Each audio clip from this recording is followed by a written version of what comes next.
ভোলে বাবা পার করেগা, ভোলে বাবা পার করেগা। শ্রাবণ মাস তো পেরিয়ে গেল, আমরা এখনো পার হতে পারছি না। জানি না ভোলে বাবা কবে আমাদের পার করাবে। তো তিস্তার জল একদম সবাই স্নান করতে করতে একদম ঘোলা করে ফেলেছে, গঙ্গার জলের মতো।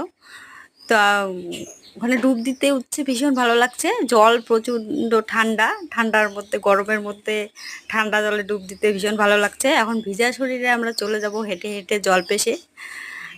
আমার ভগবানের নামে তো কষ্ট করতেই হবে, কষ্ট না করলে কেষ্ট কি করে পাওয়া যাবে, তাই কষ্ট করছি। ভগবানের নামে সত্যি খুব কষ্ট, কষ্ট সবাই সবাই করছে, আমরাও করছি তার সাথে সাথে। ভোলে বাবা কবে আমাদের পার করবে, আমাদের মানত কামনা কবে পূর্ণ করবে, এই আশায় আমরা বসে রয়েছি। এখন জলপেশে হেঁটে হেঁটে গিয়ে ওখানে পুকুরে আবার স্নান করবো। তো চিল্লাতে চিল্লাতে আমরা তাড়াতাড়ি পৌঁছে গেছি মন্দিরে, জলপেশ মন্দির।